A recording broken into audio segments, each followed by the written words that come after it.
जय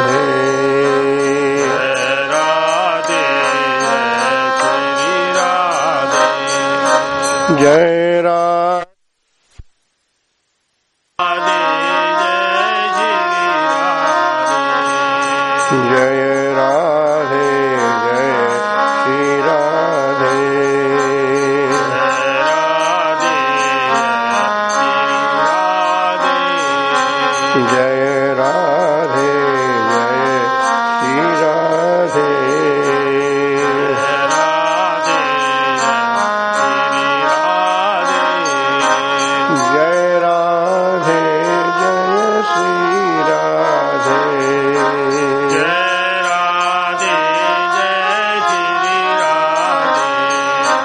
जय राधे जय श्री राधे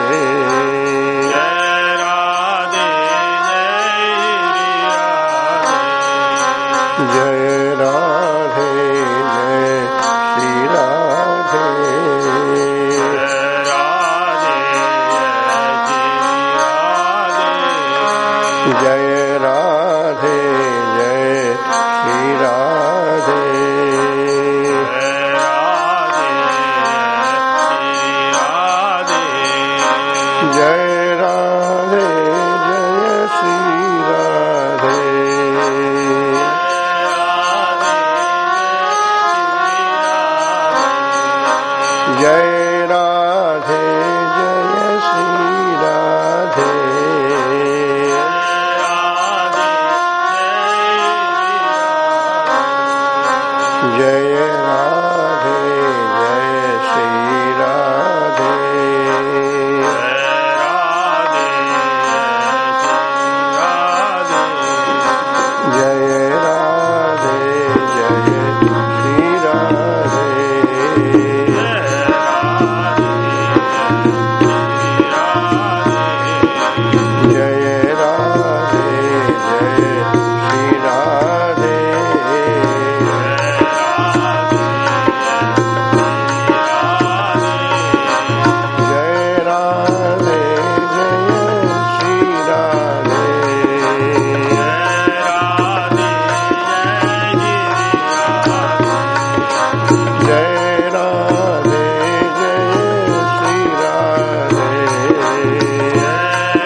वृंदावन बिहारी लाल की जय। परम पूज्य बाबूजी की जय। परम पूज्या मैया की जय। परम पूज्य बाबा की जय। हमारे त्रिवेणी संगम की जय। परम पूज्या बाई की जय। सर्व संत भक्त वैष्णवन की जय। जय जय श्री राधे। जय जय श्री राधे। जय जय श्री राधे। ललिताम्बां वयं ध्येयाम रामदत्ता पदाभिधाम्। आत्मस्वरूपिणीं साध्वीं वन्देऽहं धर्ममातरम्। कृष्णस्वरूपिणीं वन्दे हनुमद्गुप्त सन्ततिम्। नित्यां धर्मस्वस्वारम्भै मञ्जुश्यामां सहोदरां। मञ्जुश्यामां सहोदरां।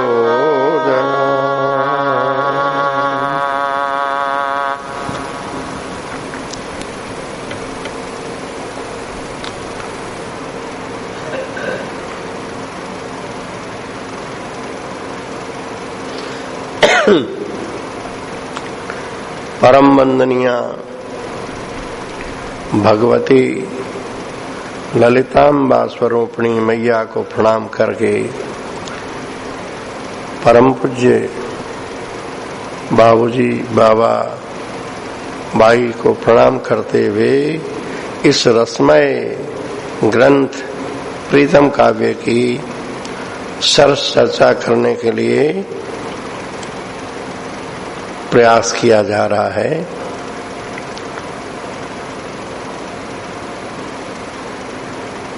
रसमय को पाकर के शुष्क हृदय भी रसमय हो जाता है।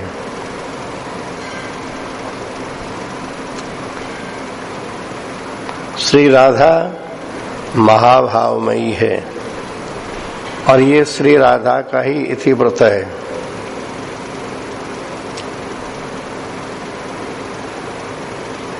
अभी कथा प्रसंग जहाँ चल रहा है,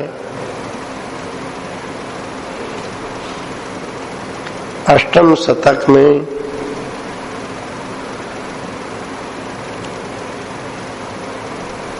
रासलीला के उपरांत निवृत्त निकुंज में कुछ देर के लिए विश्राम करने के निमित्त से वहां पर सैया पर विराजित हुए हैं। महाभावमयी श्री राधा को एक नवीन कौतुक, एक नवीन मनोरथ, एक नवीन लीला स्फुरित हुई। मन में आया आज इन नागरवर विदग्ध माधव की प्रीति की रहस्यमयी कुछ बातों को इन्हीं के मुंह से सुन लें तो बड़ा अच्छा होगा। तो कुछ पहेलियां पूछने लगी। ये ऐसी पहेलियां हैं, ऐसी पहेलियां हैं, श्री राधा की भाव तरंगों का कोई अंत नहीं है, अनंत है। भाव तरंगे अनंत हैं, लेकिन मुख्य रूप से पूज्य बाबा ने इस ग्रंथ में जो वर्णन किया है वो 49 भावों का श्री राधा की 8 जो सखियां हैं, इन 8 सखियों के ये अष्ट संख्या श्री राधा के विशिष्ट 8 भावों की प्रतिमूर्ति हैं और प्रत्येक भाव मई सखी के अनुगता 5-5 और हैं। वे 5-5 जो अनुगता हैं, जैसे विशाखा जी हैं। अब विशाखा जी के यूथ में 5 जो और हैं, वे 5 विशाखा भाव की सूक्ष्मतम तरंगे हैं। मूल रूप में विशाखा भाव अर्थात स्वाधीन वृत्तिका भाव, इन स्वाधीन वृत्तिका भाव को और अधिक सुंदरतम स्वरूप दिया है इन 5 अनुगताओं ने, जिनके नाम हैं मूल में विशाखा जी, फिर चंदन मंजरी, फिर कर्पूर मंजरी, फिर शशिरेखा मंजरी, हीरहरा मंजरी और मधुमती मंजरी। ये 5 मंजरियां श्री विशाखा भाव को और बारीक करती हुई श्री कृष्ण को अत्यंत आह्लाद पहुंचाने का प्रयास करती है। श्री राधा ही मानो इन 6 लहरों के रूप में श्याम सुंदर को आह्लादित करने का प्रयास करती है। श्री राधा का मदीयतामय मधुर स्नेह निरंतर श्री कृष्ण को नवीनतम सुख देने के लिए ही प्रयासरत रहता है। मदीयतामय मधुर स्नेह अर्थात श्री कृष्ण सर्वथा मेरे हैं। अब मेरे श्री कृष्ण को मैं पूरा पूरा प्यार कर नहीं पा रही हूं, तो अपने भावों में निखार लाती हुई जिस जिस तरह की वो प्यार देने की भावना करती है, उन भावों के अनुरूप किसी सखी सहचरी का प्राकट्य हो जाता है और वो सेवा में प्रस्तुत हो जाती है। तब विशाखा जी को अच्छा लगता है, हाँ बड़ा अच्छा हुआ। अब ध्यान देने की बात है, ये 48 भावों पर थोड़ा जल्दी जल्दी नहीं चलेंगे, थोड़ा थोड़ा रुकते हुए, फिर आगे तो कथा प्रसंग बढ़ेगा। विशाखा जी एक ऐसी श्री राधा की अंतरंगा सखी है कि जो ये कहती हैं श्री कृष्ण सर्वथा मेरी बात मानते हैं। मैं दिन कहूं तो दिन है, रात कहूं तो रात है, मतलब मेरी ही बात का ज्यों का त्यों अनुगमन करते हैं। क्यों करते हैं? तो कहते हैं कि विशाखा भाव में जितनी अधिक त्वरा है श्याम को सुखी करने की, इसके लिए क्या क्या वस्तुएं, श्री जी के सुचिक्कण केश राशि से तो उनका प्राकट्य है। निकुंज में श्री राधा की सुचिक्कण केश राशि से विशाखा जी का प्राकट्य। अब केश किसी के कितने ही घने सुंदर काले क्यों न हो, पर उनमें सौरभ होना आवश्यक है। तो विशाखा जी की केश राशि चंदन की तरह सुरभित है। चंदन से भी अधिक कोई सुरभित है तो कर्पूर है। चंदन तो थोड़ी देर में सूख भी जाता है, पर कर्पूर का लेप विशाखा जी कर्पूर लेपन आदि श्री जी में करती हैं, मानो स्वयं ही श्री जी के अंगों से लिपटती हैं। तो कर्पूर सुरभित भी है और तरल भी है। नायिका प्रसन्न चित्त होती है तो नायक को अच्छा लगता है। तो विशाखा जी निरंतर मुस्कुराती रहती है। इनकी मुस्कान में शुभ्र किरणें चंद्रमा जैसी छिटकती रहती है। इसलिए इन्हीं की इस मुस्कान से एक सखी प्रकट हो गई जिसका नाम रख दिया शशिरेखा मंजरी। ये भाव तरंगे विशाखा जी की। श्री राधा अपने गले में 5 प्रकार का हार पहनती है। पहरितन, नीलपट, कनक हारावली। तो स्वर्ण का हार है, हीरों का हार है, नीलम का हार है, मोतियों का हार है और सुमनों का हार है। ये 5 प्रकार का हार पहनती है। तो इस 5 प्रकार के हार से भी एक हीर हारा मंजरी प्रकट हो जाती है, जो निरंतर श्री जी के वक्ष को शोभायमान करती रहती है।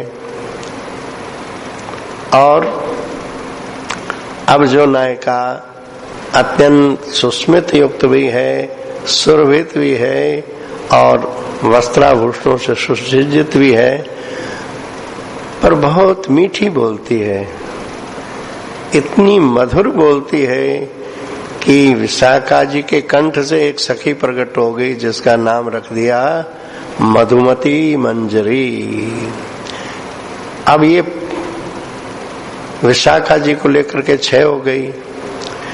मधुमती मंजरी श्री जी का संकेत पा करके निकुंज में श्याम विराजित हैं और श्री जी आदेश दें, विशाखा जी आदेश दें, मधु कुछ सुनाओ।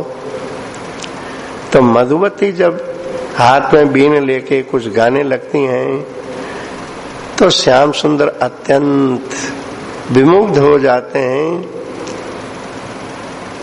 ऐसा क्यों होता है? मधुमती के गायन में श्री कृष्ण को श्री राधा के ही कंठ स्वर की अनुभूति होती है, श्री राधा के ही कंठ स्वर की अनुभूति होती है। इसलिए श्री कृष्ण कहते हैं, मधु इसी प्रकार तुम मेरे कानों में ये अमृत उड़ेलते रहना। इन विशिष्ट गुणों के कारण, इन विशेष सखियों के कारण श्री विशाखा जी एक ऐसी हैं कि जहाँ श्री कृष्ण सर्वथा इनके अनुकूल बन करके निकुंज में विराजते हैं, सर्वथा इनके अनुकूल। इसलिए इनको स्वाधीन भृत्तिका भाव की मूल स्रोत मानी गई।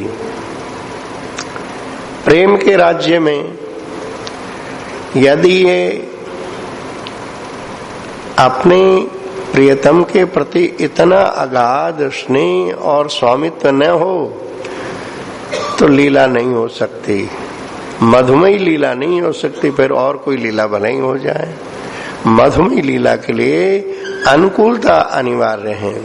इसलिए बाबा ने सर्वप्रथम श्री विशाखा जी का ही स्मरण किया। और दूसरी बात यह है, बाबा स्वयं भी इसी भाव की उपासना करके श्री राधा भाव में निमज्जित हुए। राधा कुंड के चारों तरफ इन अष्ट सखियों की कुंज है, जिसमें विशाखा जी कुंज है ईशान कोण में। विशाखा जी कुंज है उत्तर और पूर्व का जो कोण है उसको ईशान कोण कहते हैं। उस ईशान कोण की कुंज से श्री कृष्ण के लिए इतनी अनुकूल लहरें उठती रहती है कि बस श्री कृष्ण चाहते हैं बार बार इन लहरों का आस्वादन करने के लिए मैं इनके पास पहुंचूं। अब उत्तर निकुंज जो है, उत्तर निकुंज में श्री ललिता जी का भाव साम्राज्य है। ये विशाखा, ललिता आदि सब श्री जी हैं, इनकी ही भाव तरंगें, पर श्री जी स्वयं अपनी भाव तरंगों के द्वारा अपने प्राण वल्लभ को अत्यंत सुखी करने का प्रयास करती है। तो ये जो है ललिता महारानी सर्वथा जो अनुकूल है, अनुकूल बन करके आचरण करने वाला ही नियमों का उल्लंघन भी कर सकता है। जिसने कभी नियम पालन ही नहीं किए उसके लिए तो नियम उल्लंघन है ही है, पर जो सदा नियमानुवृत्ति का पालन करने वाला हो वो कदाचित नियमों का उल्लंघन करता है तो जानबूझ के नहीं करता, वो भाव की एक स्थिति ऐसी होती है जहाँ वे नियम उल्लंघित हो जाते हैं। बाबूजी के पदरत्नाकर में ऐसे कई पद हैं। श्री कृष्ण निर्धारित संकेत स्थल पर समय से पहुंचना चाहते हैं, पर कोई बीच में ऐसा अटकाव आ गया कि जिससे आने में विलंब हो गया। इधर श्री जी प्रतीक्षा करते करते अत्यधिक व्याकुल होने लगती हैं। श्री जी की व्याकुलता देख करके श्री ललिता जी रोषाकुल हो जाती है। श्री जी की व्याकुलता और ललिता जी का रोषाकुल होना, ललिता जी का प्राकट्य श्री जी के अधरों से, अधर लाल होते हैं और जब गुस्सा आता है तो क्या करते हैं, दांतों से होठ दबा लिए जाते हैं और लालिमा बढ़ जाती है। अपने ही होठों को अपने दांतों से दबाना क्या दांतों को काटना थोड़ा ही है। ऐसे ही ललिता जी श्री कृष्ण की उस संगलता को शासित करने के लिए मानवती होती है, तो इस मान को सहयोग देने के लिए इनकी 5 अनुगता जो हैं, पहली है मंजू श्यामा। ये मंजू श्यामा का स्वरूप अत्यंत विलक्षण है। ये श्री कृष्ण और श्री राधा की जीवन की अंतरंगा शक्ति है।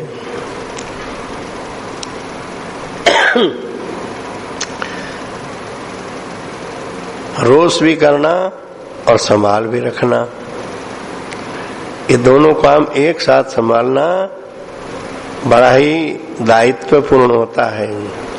तो ललिता जी के इस खंडिता भाव की और सूक्ष्म तरंग है मंजू श्यामा जी, और मंजू श्यामा जी का भी उत्कृष्ट रूप है रूप मंजरी जी। ये रूप मंजरी जी,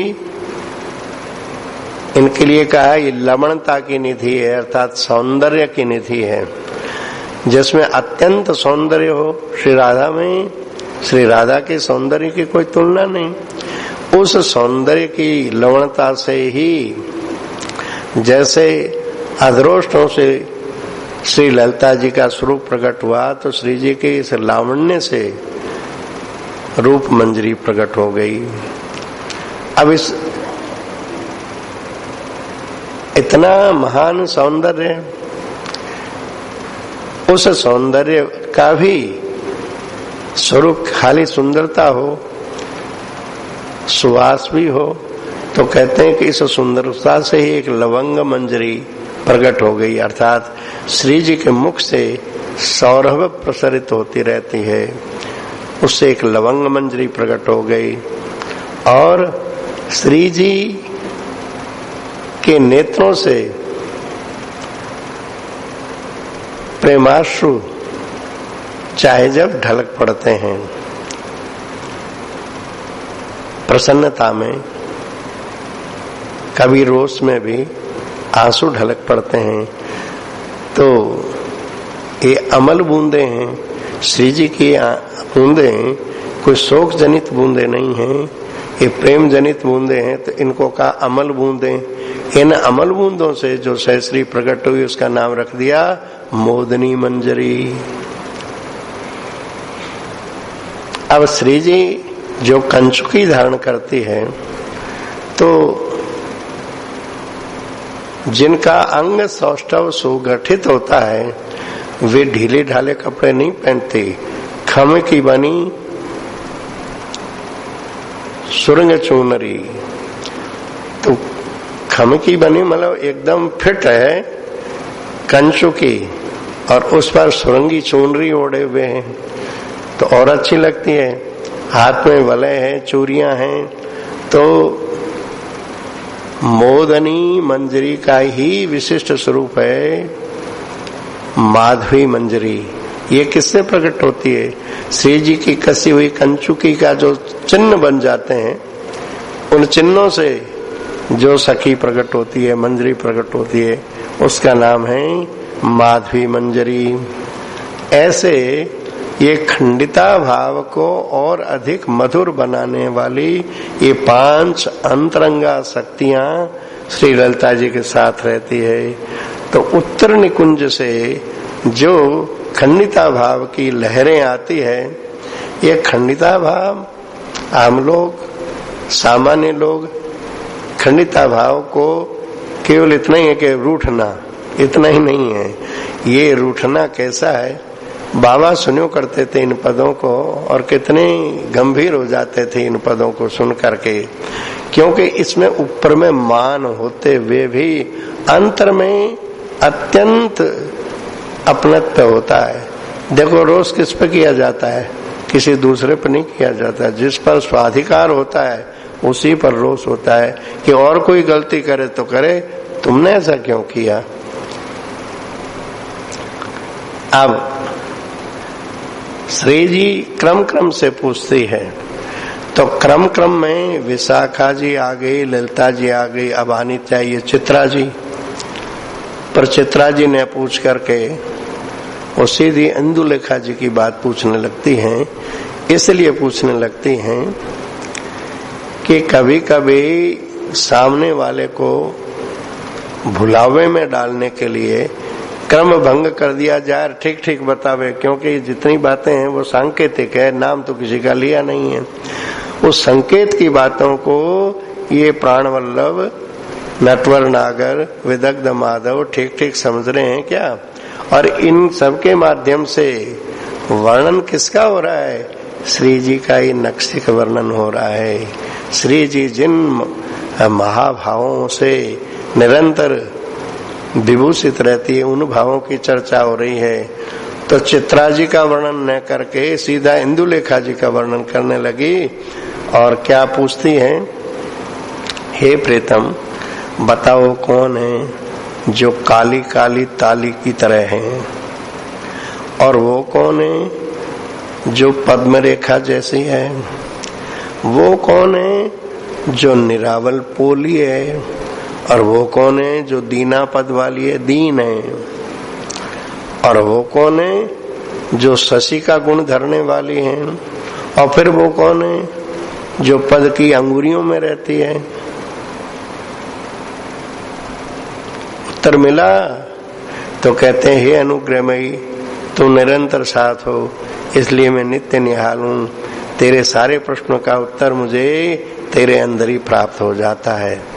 कहते कुछ नहीं है, उस श्रृंगार अथवा अंग विशेष की तरफ देखने लग जाते हैं। श्री जी समझ जाती हैं कि हाँ मेरा भाव समझ गए। इंदुलेखा सखी के ये जो 5 अनुगता हैं, इनका नाम है श्यामला जी, एक काली ताली श्यामला जी। अब एक एक बात को बहुत स्पष्ट करके कहना कथा की मर्यादा के अनुरूप नहीं होगा। पुस्तक में देख लीजिएगा कि ये किस किस भाव का, किस किस अंग का प्रतीक है। पर श्यामला मंजरी, बाबा कहते हैं गोस्वामी जी की परिणति श्यामला मंजरी में हो गई। ऐसे ही ये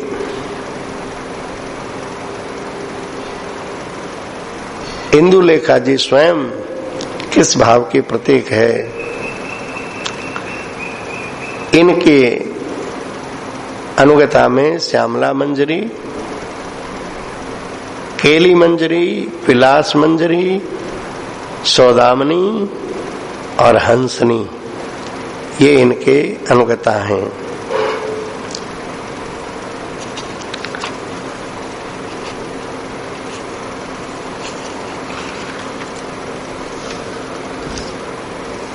इंदुलेखा जी के बाद में चंपकलता जी की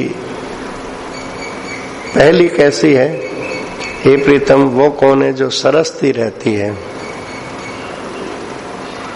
जो सरसती रहती है, और वो कौन है जो रस कलसी जैसी है, और वो कौन है जो छाप छलने वाली है, और वो कौन है जो प्रस्वेद भरी है, और वो कौन है जो तिरछी नजरिया रखती है, और वो कौन है जो तोरण लतिका है।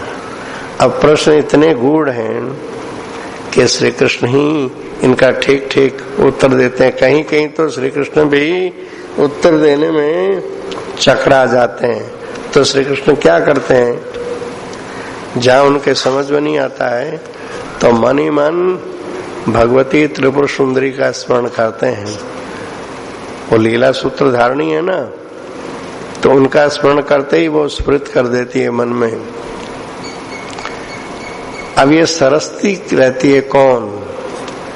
तो कहते हैं इनका मधुमती जी के कंठ में, जैसे कहा कि श्री जी की अनुकृति होती है, जैसे मधुमती जी गाती हैं तो जैसे राधा रानी गाती, ऐसा अनुभव होता है।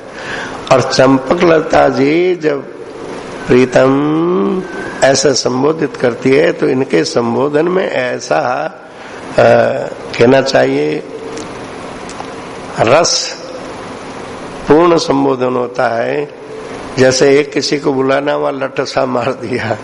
और इनके लोच इतना है बोलने में कि उसमें सरसता टपकती है।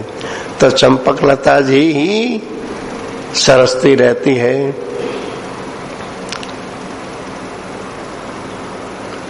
रस कलसी अर्थात श्री जी के दोनों स्तन जो है ना, इनसे एक सखी प्रकट होती है, उनका नाम है पालिका जी।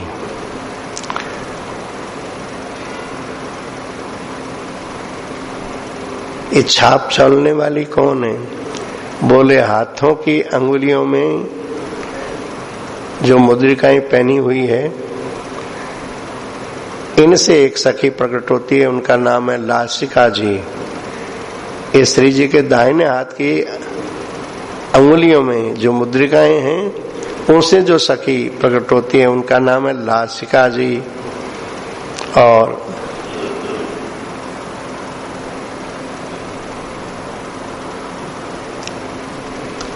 श्री जी के वक्ष से लेकर नाभि तक जो रोमावली है, उससे जो सखी प्रकट होती है उसको तोरण लतिका, तोरण लतिका के रूप में मंजुला जी और तिरछी चित्तमाली वाली है सुलोचना जी। ऐसे चंपकलता जी के भाव की सूक्ष्म तरंगे। अब श्री रंगदेवी जी, चंपकलता जी के बाद में श्री रंगदेव जी, ये सखियों की गणना में छठी सखी है। और रंगदेव जी का स्वरूप आचार्यों के लिए भी हमेशा ही बहुत रहस्यात्मक है। इनको वैसे तो उत्कंठिता भाव की मूल स्रोत मानी है, पर इनके भावों के लिए बाबा कहते हैं कि श्री रंगदेव जी और तुंग विद्या जी के भाव का जो मिश्रित बिंदु है, एक दोनों के भावों का जो मिश्रित बिंदु है, उसकी ये प्रतीक हैं। तो ये इनका प्राकट्य कहाँ है कि श्री जी की जो नीवी है डोरी बांधने की, उसमें ये इनसे इनका प्राकट्य है। कटी में ये रहती हैं और इनके नेत्रों में अत्यंत शील भरा रहता है। तो इनके नेत्रों से शीलवती जो सखी प्रकट होती है, उनका नाम है भद्रा जी।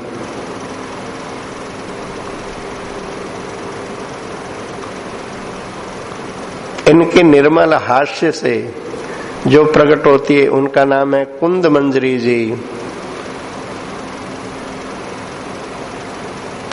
और इनके कपोलों पर जो श्वेत बिंदु आते हैं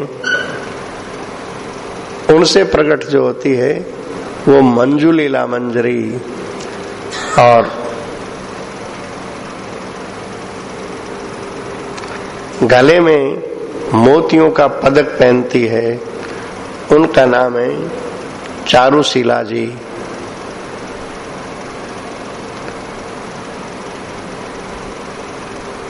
और शीश पर मोतियों की लर बंदनी के रूप में जो रहती है उससे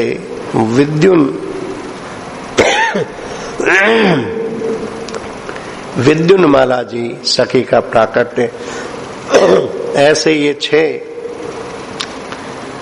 भाव की लहरें श्री रंगदेवी जी की कुंज से प्रसरित होती रहती है।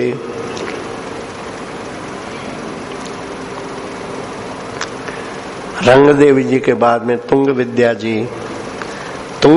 जी की भी कुंज से जो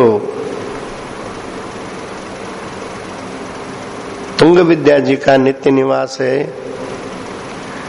श्री जी के हाथों में जो कंगन पहने हुए हैं, उन कंगनों के रूप में ये तुंग विद्या जी रहती हैं।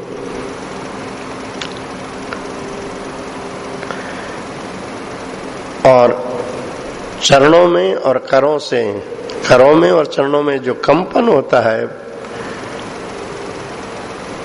प्रेमाधिक्य में जो कंपन होता है, उसमें धन्या जी का प्राकट्य होता है। प्रेम से शरीर में कंप हुआ, चरणों में हाथ में कंप हुआ, उससे धन्या मंजरी का प्राकट्य है। और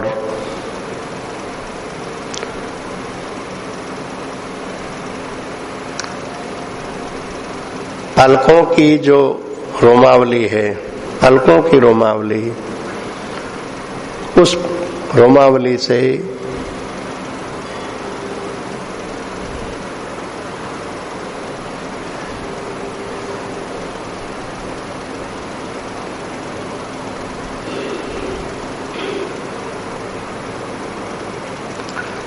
पद्म मंजरी।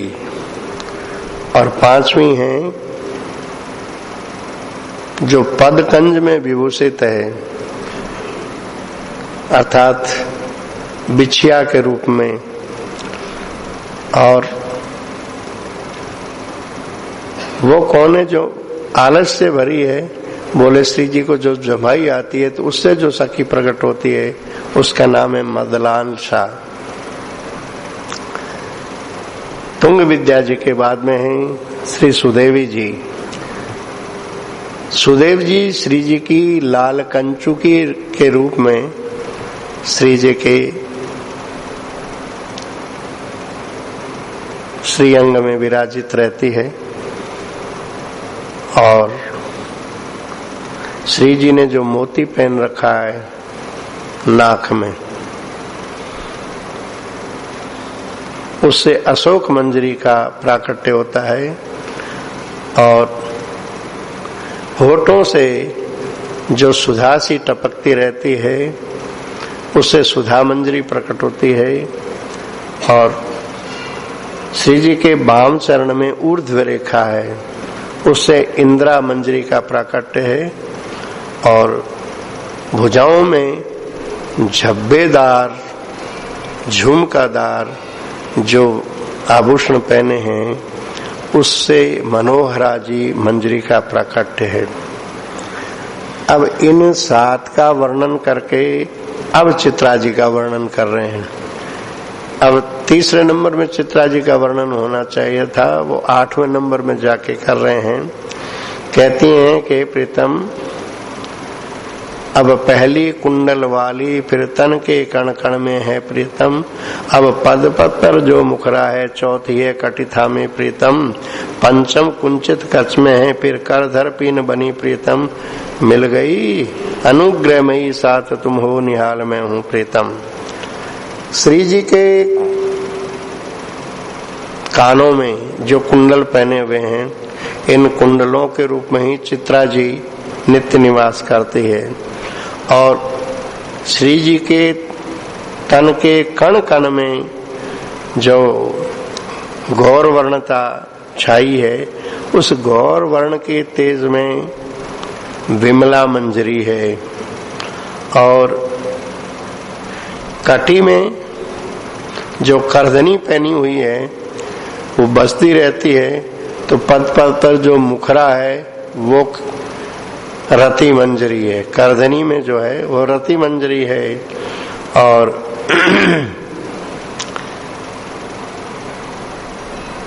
कलाइयों में वलय के रूप में जो है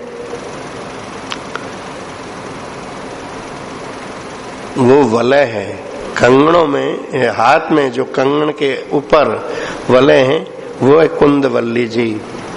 और केशों की कुंचितता के रूप में जो हैं, कुंचित कच में हैं, वो है सुकेशी जी। ऐसे चित्रा जी के कुंज की ये सखियां हैं। इन 8 सखियों के इन कुंजों का थोड़ा सा गायन कर ले में। मूल को ज्यों का त्यों रखने पर भूल चूक पूर्ण हो जाएगी। छंद संख्या 782।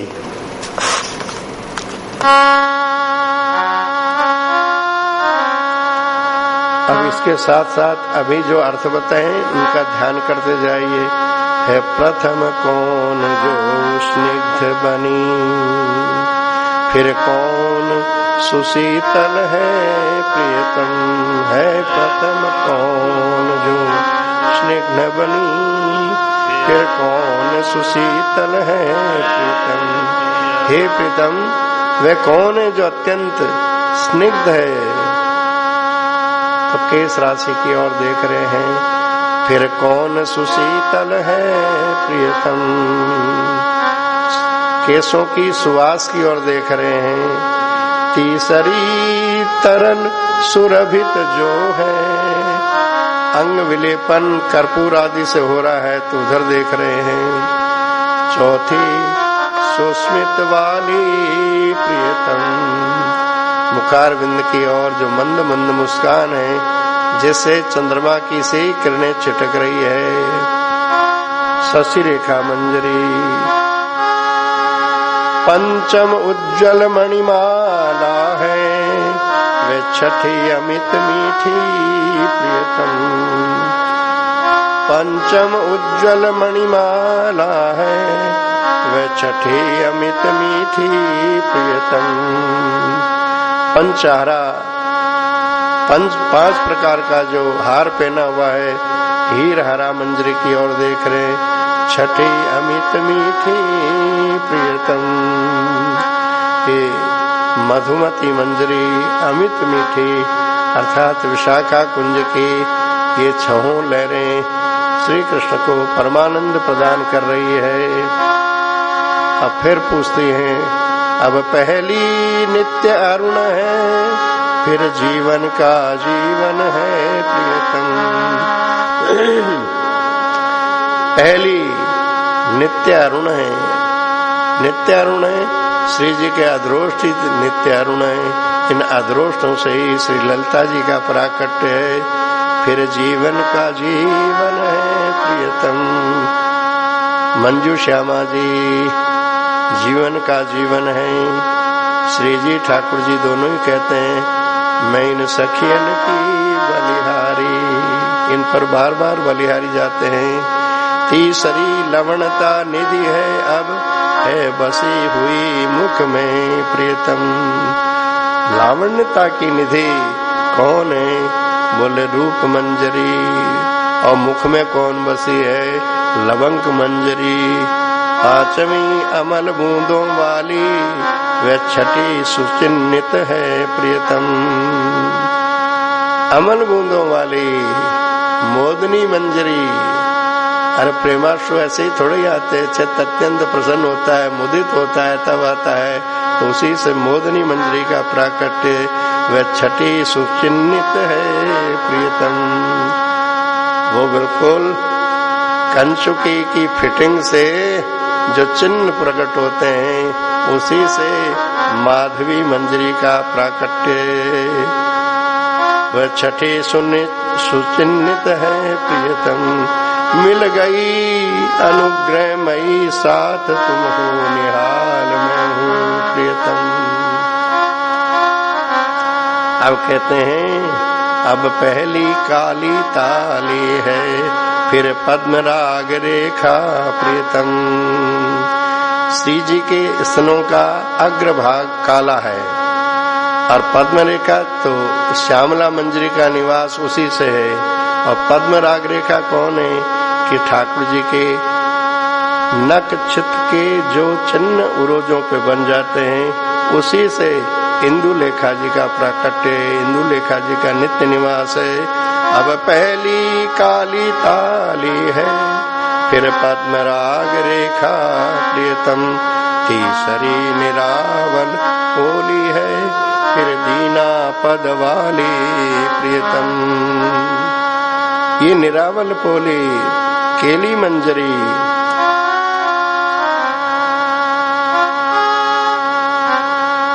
दीना पद वाली विलास मंजरी। अब शशि का गुण धारने अब शशि का गुण धरने वाली फिर पद अंगुरी में है प्रियतम। शीश पर जो चंद्रिका है जिसका चंद्रमा जैसा प्रकाश फैल रहा है यही सौदामिनी मंजरी है। और अंगूठे को और बड़ी वाली अंगुली को छोड़ करके बाकी अंगुलियों में हंसनी के आकार के जो अंगूठियां पहनी हुई है वही उसी का नाम है हंसनी मंजरी। फिर पद अंगुरी में है प्रियतम। मिल गई अनुग्रहमयी साथ तुम हो निहाल मैं हूँ प्रियतम।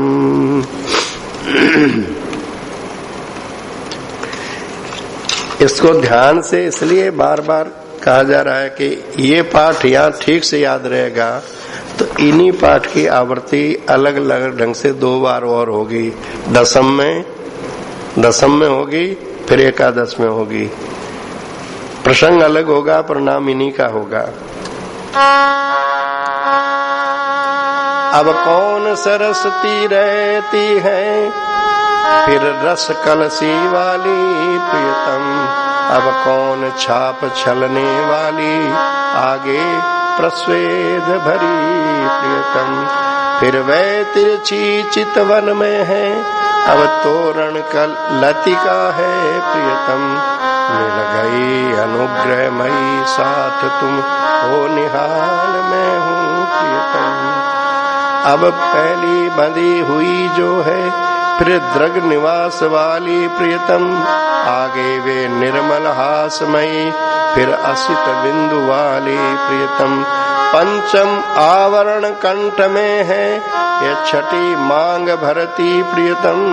मिल गई अनुग्रहमयी साथ तुम हो निहाल मैं हूँ प्रियतम। अब पहली कर धरने वाली फिर कर पद गति वाली प्रियतम। अब काली रेखा है आगे पलकों से जुड़ी हुई प्रियतम। पंचम पद कंज विभूषित है फिर है आलस्य भरी प्रियतम। मिल गई अनुग्रहमयी साथ तुम हो निहाल मैं हूँ प्रियतम।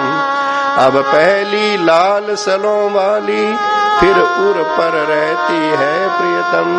फिर पीली नीली पोली है अब बसी होठ में है प्रियतम।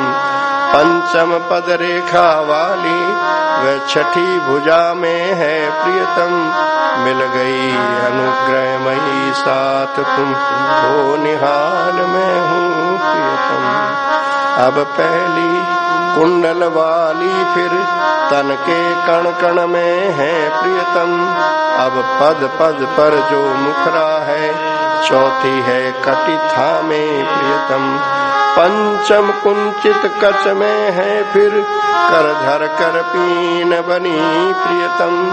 मिल गई अनुग्रहमयी साथ तुम हो निहाल मैं हूँ प्रियतम।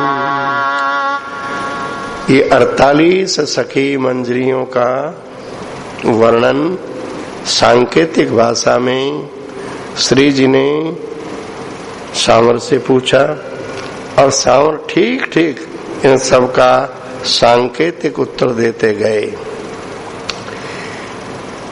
इन 48 भावों में श्री जी ही अभिव्यक्त है, पर इन 48 भावों की मूल स्रोत तो स्वयं श्री जी है ना। श्री जी से जाने अनंत अनंत भाव लहरियां प्रकट होती रहती है, तो एक एक करके सबका वर्णन संभव ही नहीं। आते श्री जी ने कह दिया अब अंतिम कौन,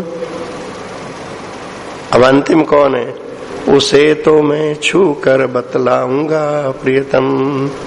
कह कर ये सांवर पहनाते करमाला बाला को प्रियतम। अंतिम कौन है, बोले उसे तो छू करके बताऊंगा।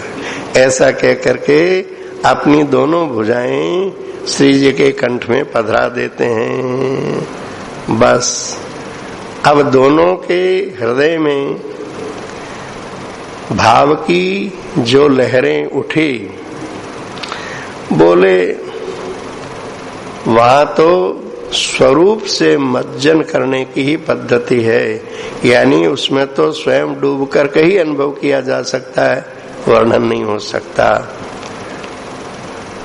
उस श्री जी से, ठाकुर जी से तादात्म्य लाभ करके उस सुख की कोई अनुभूति कर सकता है, क्योंकि उस सुख में कुछ बचता नहीं है। अपने ऊपर अपने से ही अपने को ही आगे प्रीतम, वे लहर दान करती रसमय रूप कूल का सा प्रीतम। उसमें लहराते लहराते जब तट पर आते हैं, जिस पर उतरा आते सांवर उतरा आती बाला प्रीतम, उस पल के लिए और उनमें बातें होने लगती प्रीतम। उस वारिधि रस वारिधि में कितनी देर निमग्न रहे, बोले उसका कालमान नहीं बताया जा सकता। हाँ, जब उनका वो लहराना तट के रूप में गहराई से तट की ओर आए, षोडश गीत में पद गाते ना, राधा तुमसी तुम्ही एक हो नहीं कहीं भी उपमा और, लहराता अत्यंत सुधा रस सागर जिसका ओरन छोर। मैं नित रहता डूबा उसमें नहीं कभी ऊपर आता, कभी तुम्हारी ही इच्छा से हूँ लहरों में लहराता। पर वे लहरें भी गाती है एक तुम्हारा रम्य महत्व। ये जितनी लहरें हैं भाव लहरें, ये भाव लहरें किसका महत्व गा रही है, श्री जी का ही, श्री जी से ही है। समुद्र की लहरें, लहर समुद्र नहीं है, समुद्र की हो सकती है, लहर समुद्र नहीं है। समुद्र के बिना लहरों का अस्तित्व नहीं है। ऐसे ही श्री जी के बिना इन सब का कोई अस्तित्व नहीं है। इसलिए कहते हैं कि जब वो इन लहरों में लहराते हुए तट पर आते हैं तो फिर बात चल पड़ती है। अब कहते हैं प्रियतमे कहानी एक कहो तुम बहुत जानती हो प्रीतम, कुछ कहानी सुनाओ, प्राणाधिक मैं सब भूल गई तुम तो कह सकते हो प्रीतम। हे प्राण वल्लभे नहीं नहीं मेरी रुचि ये रख दो प्रीतम, अच्छा तो सुनो हुंकारी पर सुनकर देते रहना प्रीतम। इतना आग्रह है तो हुंकारी देते रहना। अब श्री जी कथा सुनाना शुरू करती है। बोले हे प्रीतम, बस्ती थी एक हीरों की, उनका अधिपति भी था प्रीतम, उसका एक तनुज चपल जिसका तन था काला प्रीतम। त्रिभुवन जन मन मोहक उसने पाई थी सुंदरता प्रीतम, उस पर थी बिना मोल के ही बिक गई सभी तरुणी प्रीतम। उस अहीरों के जो अधिपति थे श्री नंदराय जी, उनका ऐसा चपल बालक था, उसका रंग तो काला था, पर महाराज उस काले में कौन सी सुंदरता भरी हुई थी। बोले त्रिभुवन जन मनमोहक सुंदरता, त्रिलोकी में ऐसा कोई था ही नहीं जो उसको देख करके उस पर फिदा न हो जाए, लुट न जाए, ऐसा वो था। अतः विचारी ये तरुणियां जो कि सरस हृदय वाली ये बिक जाए उसमें कौन सी है, उनको देख करके तो घोर राक्षस भी तटस्थ हो जाते हैं। हम भरी जन्म सुनो ये भाई देखी नहीं ऐसी सुंदरता। खरदूषण कहते हैं राम जी को देख करके, यद्यपि भगनी कीन कुरूपा बद लायक नहीं पुरुष अनूपा। मतलब उनका सौंदर्य कैसा है जिसमें जो हिंसा के बैरी है वो भी देख के स्तब्ध हो जाता है। फिर तो ये तो प्रेमवती तरुणियां हैं, ये उस पर बिना मोल के बिक गई तो कौन आश्चर्य की बात है। श्री रुक्मिणी जी भी पत्र लिखते समय यही कहती हैं, हे भुवन सुंदर, क्या त्रिलोकी में ऐसी कोई रमणी है कि जो विवाह काल आने पर तुम्हारी इस गुणावली पर, तुम्हारी इस सुंदरता पर वो अपना सर्वस्व न्यौछावर न कर दे? कोई है? बताओ, क्या बताए? तो कहती हैं इस बालक ने, अभी थोड़ी देर पहले की बात है, कुछ देर अभी पहले की ही घटना बतलाती हूँ प्रीतम।